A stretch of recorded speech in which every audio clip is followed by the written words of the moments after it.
భగీరథ అనే పిల్లగానికి అది టెస్ట్ చేస్తే తెలుస్తుంది, పోలీసులు అవి టెస్ట్ చేయాలి, కానీ అది బహిరంగంగా జరుగుతుందో మనకైతే తెలియదు. కానీ సో ఇవన్నీ బయట అందరికీ ప్రచారం చేస్తుంటే అట్లా జరగకుండా ఉండేటందుకని పోయి బతిలాడుకుందామని చెప్పి పోయి ఇంటికి పోతే కాలు మీద కాలు వేసుకొని ఈ పెద్ద మనిషి చాలా ఘోరంగా, చాలా ఇన్సల్టింగ్గా ఎంతమందితోని ఇట్లా ఈ రకమైన భాష, నేను చెప్పలేను ఆ భాష, కానీ చాలా హ్యూమిలేషన్కు ఫీల్ అయినరు. ఫినాయిల్ అనే మాట తీస్తే రుచెట్లుంది అన్నాడు ఉత్తరాడి దుర్మార్గుడు బండి సంజయ్ అంటే ఆయన. ఇవి అటువంటి వాళ్ళను కరీంనగర్ జనం ఓట్లేసి భారతదేశ ప్రజల మీద రుద్దుతున్నారు. భరతమాత ముద్దు బిడ్డలను కాపాడాల్సిన బాధ్యత తీసుకున్నారు. వాళ్ళే కంచే చేను వేసినట్టుగా వాళ్ళే ఉండి పిశాచులు లెక్క అమ్మాయిల మీద పోయి నిన్న కోర్టులో డిమాండ్ చేసిన రాసిరు కదా డబ్బులు. అరే వాళ్ళ చెప్పులతో సమానం, వాళ్ళు వేసుకునే చెప్పులతో సమానం. ఆ పిల్లగాడు చెప్పిన 50,000 వాళ్ళ కుటుంబంలో వేసుకున్న చెప్పులతో సమానం. ఆ పైసలు గాలి పైసలు అడిగేది ఎక్కడిది భయ్?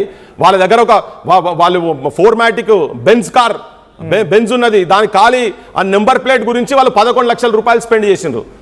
వాళ్ళు ఆల్ నైన్స్ నెంబర్, వాళ్ళ దగ్గర ఉన్న ఫార్చునర్ కార్కు ఆల్ నైన్స్ నెంబరు, ఆ నెంబర్ గురించి పైసలు పెట్టి తీసుకున్న వాళ్ళు వాళ్ళకి చెప్పులు తీసి అవతల వరేస్తారు. వాళ్ళు తీసేసి వాళ్ళు ఇచ్చమేసే పైసలు. అంటే నేనేమంటున్నా అంటే డబ్బుల గురించి డిమాండ్ అంటారు కదా. 10th క్లాస్ పాస్ అయిన పిల్లను నువ్వు అభంశుభం తెలియని పిల్లను వీడు మేజర్ అయ్యి ఉండి ఒక స్థాయికి వచ్చి ఉండి కేంద్ర సహాయ మంత్రి కొడుకు అనే అహంకారంతో విచ్చలవిడిగా పబ్బులు బార్లు ఎక్కడ పోయినా కానీ మొత్తం ఉన్నాయని ఆయన జాతకం మొత్తం ఉన్నది. ఇవన్నీ చేసుకుంటా ఏ బజాట్ల పడి అమ్మాయిలను ఎట్లా అనుభవించాలి, ఏం చేయాలి, ఎట్లా లూర్ చేయాలి, ఇవే పనులు కదా, ఇవే పనులు. గతంలో కూడా విద్యార్థులను స్టూడెంట్లను కొడుతుండే చూసినాం కదా. ఆయన సమర్థిస్తాడు, అదేమన్నా ఉండేది ఉంటే కానూన్ ప్రకారంగా వాడు తప్పు చేసిన కొట్టిండు నా కొడుకు అని అంటే వాడు కంప్లైంట్ ఇప్పియాలి, తీసుకోవాలి, వాడి మీద యాక్షన్ చేసేటట్టు చేయాలి. నువ్వు చట్టాన్ని నువ్వెట్లా చేతిలో తీసుకుంటావు? నువ్వు అసలు చట్టాన్ని చేతిలో తీసుకొని నువ్వు మందిని కొట్టేది ఎక్కడిది? ఇది ఆయన డైలీ. ఎందుకంటే ఇప్పుడు మీడియాలో వచ్చినాయి 2-3 ఫోటోస్ ఇవన్నీ వచ్చినాయి కదా. ఇంకోటి ఏంటంటే ఇంత పైశాచికం, ఇంత దుర్మార్గం ఏంటంటే నష్టపోయిన బిడ్డ మీద ఇంకా కొంతమంది పేడ్ ఆర్టిస్టులు పైసల గురించి కొంతమంది ఇట్లా బహిరంగంగా వాళ్ళ క్యారెక్టర్ అసాసిన్ చేసే ప్రయత్నమే చేస్తూ చూసినా ఇలా కోర్టు చెప్పింది తీసుకపోయి అందరు బొక్కడ వాళ్ళ. అసలు పోక్సో దానికి సంబంధించినటువంటి దాంట్లో బాలికకు సంబంధించినట్టు ఏది బయటికి రావద్దు కదా. ఎట్లా బయట పెట్టిండు? ఆ దుర్మార్గుడే కదా బయట పెట్టింది. సో బండి సంజయ్ అహంకారంతో మాట్లాడి హ్యూమిలేట్ చేస్తే ఆ అమ్మాయి అప్పుడు రివర్స్. ఇంకోటి వార్నింగ్లు ఇచ్చిండ్రు, ఒక్కొక్కటి వార్నింగ్. ఇప్పటికి కూడా నీకు కూడా ఫోన్ కాల్ వస్తున్నాయి కదా, అరే నేను వేసేస్తాం రా నువ్వు మాట్లాడితే. ఏ దేశంలో ఉన్నాం? ఏమనుకుంటున్నారు అసలు మీరు? చంపుతారా? ఎవరు ప్రజల తరఫుకెళ్ళి లీగల్ గా కానూన్ ప్రకారం మీరు అంటున్న పోలీసులు కూడా 5 రోజులు అవుతుంది ఒక సిన్సియర్ అధికారిని అపాయింట్ చేస్తామనేది రేవంత్ రెడ్డి చెప్పిన మాట. అధికారి సమక్షంలో కూడా ఎందుకు ఇంత తాత్సారం అవుతోంది? బండి భగీరథ్ కనబడకుండా పోయిందా? ప్రొటెక్షన్ లో ఉన్నాడా? ఏం జరిగి ఉండొచ్చు? ఇప్పుడు బండి భగీరథ్ అనేట ఆయన 100% ముఖ్యమంత్రికి తెలిసే ఉన్నాడు, బండి సంజయ్కి తెలిసే ఉన్నాడు. వాళ్ళ తరఫు అడ్వకేట్లు మాట్లాడుతున్నారు, పిటిషన్లు పోతే అన్ని పోతాయి, కానీ వాళ్ళని సంతకాలు పెట్టి వకాలత్లు కోర్టులు వేయొచ్చు, వాళ్ళతో కాంటాక్ట్లో ఉండొచ్చు. కానీ ఆయన పోలీసులకు దొరుకుతలేడా? ఎక్కడో జంగల్ ఉన్నోడు దొరుకుతాడు. పాకిస్తాన్లో మన మనోళ్ళు గూఢాచారులు పోయి అక్కడ ఉండి అక్కడ టెర్రరిస్ట్ క్యాంపులు ఎక్కడెక్కడ ఉన్నాయి, వాళ్ళ దగ్గర ఏమేమి ఆయుధాలు ఉన్నాయి ఇవన్నీ తెలుస్తాయి. కానీ బండి భగీరథ్ అంటోడు మాత్రం ఎక్కడ ఉన్నాడు తెలియదా? భారతదేశంలో పోలీసులు విఫలమైరా? రాజకీయాల పరంగా నేను పోలీసు వాళ్ళకు ఒప్ప చెప్తే వాళ్ళు ఇట్లా తీస్తారండి. పోలీసు వాళ్ళకు ఒప్ప చెప్తలేరు వీళ్ళు. వాళ్ళు చెప్తేనే వాళ్ళు ఎట్లా చెప్తే వీళ్ళు అట్లా వినాల్సిందే కదా. లేకపోతే గిన్ని రోజులు ఎందుకైతే ఇవాళకి 7 రోజులు 8 రోజులు ఇవాళకి ఇప్పటిదాకా దొరకకుండా తిరుగుతారా? 9 రోజులు అవుతుంది వాళ్ళకి కంప్లైంట్ వచ్చింది. ఓకే, 8th రోజు కంప్లైంట్, ఇవాళ 16వ తారీఖు 16వ తారీఖు. ఇప్పటిదాకా పోలీసు వాళ్ళు దమ్మున్నోళ్ళే పోలీసు వాళ్ళు చేయగలుగుతారు, కానీ రాజకీయ నాయకుల ఒత్తిడి ఉన్నది. వాళ్ళే చెప్తున్నారు నువ్వు చేయకరాబాయ్ అంటే చెయ్యరు, అంతే. ఏముంటుంది? ఇవాళదో నీకు 5 టీంలు తిప్పినావు, 6 టీంలు తిప్పినావు, ఇవన్నీ కాదు కదా. అసలు ఫస్ట్ ఆయనే కేంద్ర మంత్రి ఉండి తన కానూన్ను ఇన్ఫ్లుయెన్స్ చేస్తున్నాడు. ఆయన చట్టాన్ని ఇన్ఫ్లుయెన్స్ చేసే కాడిదాకా నేను ఒక మాట అడుగుతా మనోజ్. ఇప్పుడు నిన్న రాత్రి 12 గంటల చిల్లర వరకు కోర్టు నడిచింది కదా. ఎందుకు బండి భగీరథ అంటాడు ఎవడని చెప్పి అంతసేపటి దాకా కోర్టులు నడిచింది? 90 కేసులు ఉన్నాయంట. డెఫినెట్ గా వెకేషన్ కోర్టు కాబట్టి ఆ కేసెస్ ని క్లియర్ చేయాలి కాబట్టి నడుస్తా సహజంగా అంటున్నారు. ఇంత రాత్రి ఇది ఎంత ఎమర్జెన్సీ? ఏం దేశమాగం అవుతుందా? ప్రధానమంత్రికి ఏమైనా అపాయం ఉన్నదా? లేదా దేశ ప్రభుత్వానికి ఏమైనా అపాయం ఉన్నదా? ఇక్కడ ఈ రేవంత్ రెడ్డి ప్రభుత్వానికి ఏమైనా అపాయం జరిగి అంత రాత్రి డిస్కస్ చేయాలన్నా? ఏంది? ఒక మైనర్ బాలిక అత్యాచారం అని పిటిషన్ పెట్టింది, చెప్పి పడేసాలు ఇచ్చేయాలి. అన్ని కేసులు ఇట్లే జరుగుతాయి. వేసిన దాంట్లో లోవర్ కోర్టుకి వెళ్ళి రాకముందే నువ్వు హైకోర్టులో టేకప్ చేసినావు కదా. సరే, కానూన్లో లూప్ హోల్స్ చేసి ఉంటారు, కానీ వేరే ఎవడైతే ఫస్ట్ లోవర్ కోర్టులోకి వెళ్ళి క్లియర్ చేసుకొని రారాబాయ్ అంటారా లేదా? ఇది మామూలుకైతే అదే జరుగుతుంది కదా, ఏ కేసు అయినా అదే జరుగుతుంది కదా. ఇది హై ప్రొఫైల్ కేసు ఎట్లా అవుతుంది? ఈయన ఏంది అసలు? ఆ పిల్లగాడు ఏంటిదని ఫస్ట్ ఆ పిల్లగాడు ఏంటిది? కేంద్ర మంత్రి కొడుకు తప్ప ఆయనకున్నటువంటి క్వాలిఫికేషన్ ఏంటిది? పెద్ద ఏమైనా సైంటిస్టా?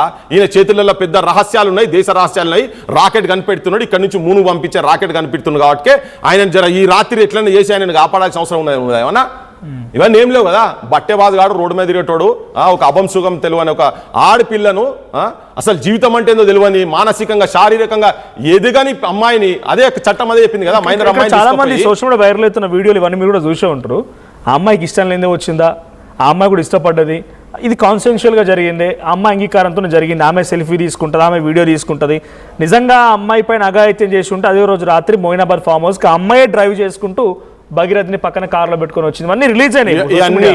ఇవన్నీ ఏంటంటే చట్టం ఎందుకు పెట్టిర్రు, పోక్సో చట్టం ఎందుకు పెట్టిర్రు? అప్పటిదాకా నువ్వు ఆ మైనర్ బాలిక మీద ఏం జరిగినా ఏం చేసినా కానీ బాధ్యత మేజర్ వాడు ఎవడైతే చేసిండో వాని మీద ఉంటది. మీకు కొన్ని సంఘటనలు చెప్తా. నేను దగ్గర వాళ్ళతో మాట్లాడితే వాళ్ళు ఏం చెప్తారంటే, ఓఆర్ఆర్ మీద 170, 180 స్పీడ్లో తీసుకుపోయి నువ్వు ఇట్లా ఒప్పుకోకపోతే, నేను చేయొచ్చు ఒప్పుకోతే, నేను చెప్పలేను భాష నేను, కానీ ఇట్లా చేయకపోతే నేను గుద్దుతా. వీడు భగీరథ్ అంటాడు ఆ పిల్లని తీసుకొని పోయి చిన్న పిల్ల బాయ్ ఎక్కడో 4 దోస్తులు ఉంటే పార్టీ అంటే పంపించారు ఇళ్ళల్లో. ఇవాళ రేపు అంతా కొత్త బ్యాచ్లు అంతా ఏమున్నది, పిల్లలంతా కోవిడ్ జూనియర్ కాలేజీలు అంతా కలిసి తిరుగుతున్నారు అంతనే కదా.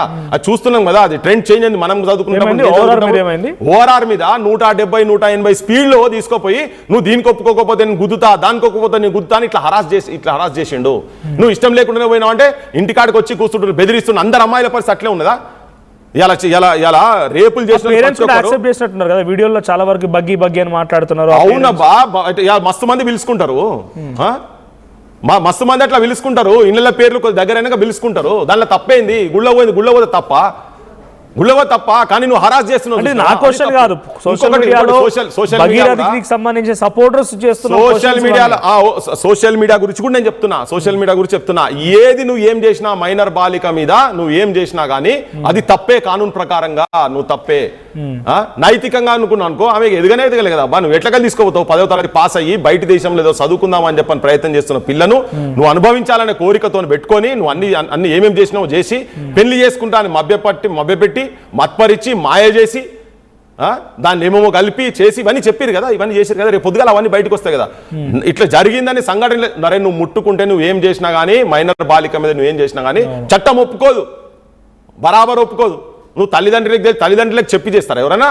వాడు తీసుకుపోయి హరాస్ చేసిండు, ఆ స్టేజ్లో నువ్వు ఇట్లా ముట్టుకుంటే ఆమె వచ్చి నా మీద ముట్టుకున్నదని చెప్పని కంప్లైంట్ ఇచ్చే బాపతోళ్ళు వీళ్ళంతా అట్లనే కదా. ఇవాళ ఇప్పుడు వాళ్ళు రివర్స్ అయ్యి అంటే ఇప్పుడు సోషల్ మీడియా జనరల్ గా జరిగేటువంటి డిస్కషన్ లో చాలా వరకు తెలంగాణ ఉద్యమం నుంచి కానీ ఇప్పుడు జరిగిన ప్రతి సిచ్యువేషన్ మనం చూస్తున్నాం. చాలా మూమెంట్స్ మీరు తీసుకున్నారు కూడా.